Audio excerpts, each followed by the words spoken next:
Now, how do you manage all this detail? Well, Excel Data Manager is the way that we do that. An Excel Data Manager, as I mentioned, is an add-on tool that was built by Andres Anan, who's on this call, and it is sold as a separate standalone product by Rego. Pricing is very competitive. I'm not going to talk about that. If you want to know pricing, contact your account manager. But let me show you what it actually does.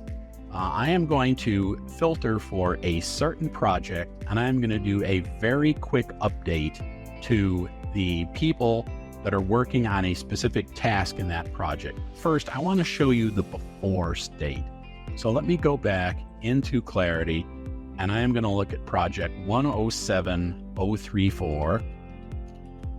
I hope I didn't time out. Okay, good, I didn't. And I am going to look at a specific task ID 71327, and here it is. And you can see that this task is scheduled to end on August 31st.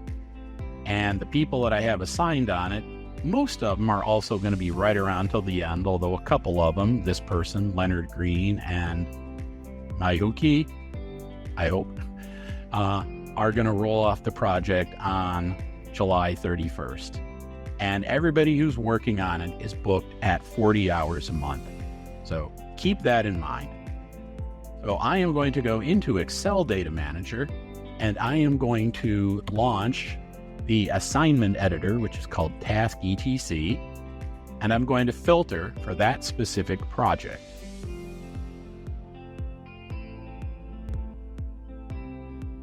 Okay, so I am going to go filter for project 107034, apply it, get my data, and it will load up every person on that project who have a non-zero assignment to any task in the future. If I scroll to the right, you can see that they have the per period hours there. And I'm going to turn on my filter, and I'm going to focus specifically on task ID 71327. Okay, so here's my business case scenario. This task is going to be extended by another 2 months. Everyone on the project is going to be extended by those 2 months, but some of them are going to work even more hours than they were before, and some are going to work less.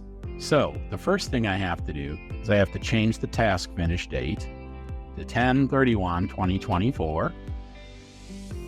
Fill that down. Okay. And I have to change the assignment finish the same way and fill that down. Now, I'm going to go over my people. Now, my first person, Albert, he's become a team lead, so he's only going to do 16 hours a month. So I'm going to change his allocation from that to 16, and I'm going to spread it out through the end of October. My second person is also a team lead, also going to do 16 hours, and everybody else on the team is getting put on half-time instead of partial time. So they're going to go to 80 hours. So there's all my changes entered. So I go back into this, and the first thing I do is I validate it to make sure that I haven't made any data entry errors. And thank you, all data is correct. That's good. Now I can load my data. So I'm going to hit the load button, and it is going to upload all of this into Clarity, and Andres is behind the screen magic is going to happen. Now this says check your email for load results. This is the dev environment, the email engine not turned on. I'm not going to get anything. But anyway, I close these windows, and you notice that the orange turns to green. That means that that information has been sent to Clarity. Now, a couple things have to happen here. First of all, the data processor has to process all this, and the time slicing job has to run to create all the individual slices that will be shown in there. So let me just go to my available processes. No, sorry, my initiated processes. See if anything is running right now. See if the data manager. Okay, data processor is still running. So I need to be a little patient and wait for this to finish.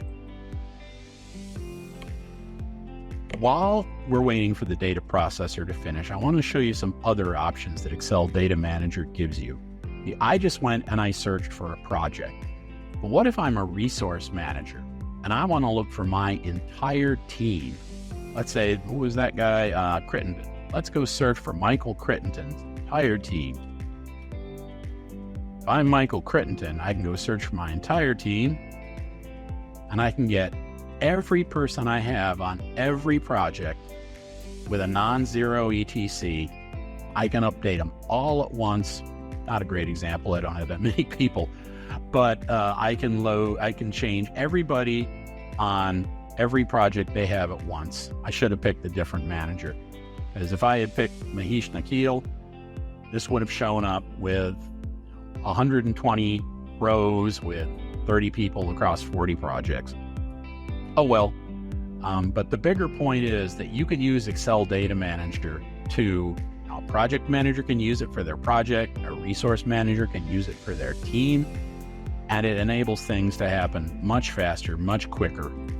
Let me see if that data processor is still running. Nope, it's done. So I'm just going to go really quickly, run the time slicing job. Normally that would be handled by the scheduler, but I don't want to wait for 5 minutes. Submit the job. Let's check and make sure it finishes. And it is completed. So now if I go back to my task and I open up my task and I scroll down, and there's all my changes. Everybody is around there through October 31st.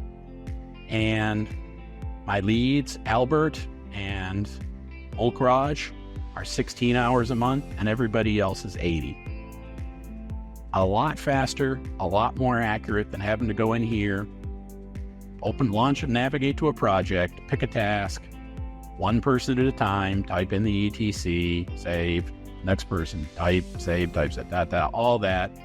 Excel Data Manager lets you manage this in such a clean and simple way. Now, full disclosure, if you are an agile organization where people tend to work on projects for long periods of time, and like this scenario, it's absolutely wonderful.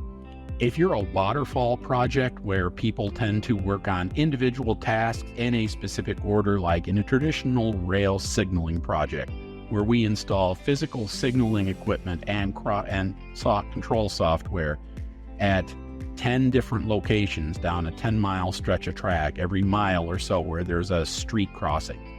Those have to be done in a certain order. Those waterfall projects tend to have more tasks of a shorter duration, and it doesn't work quite as well for those.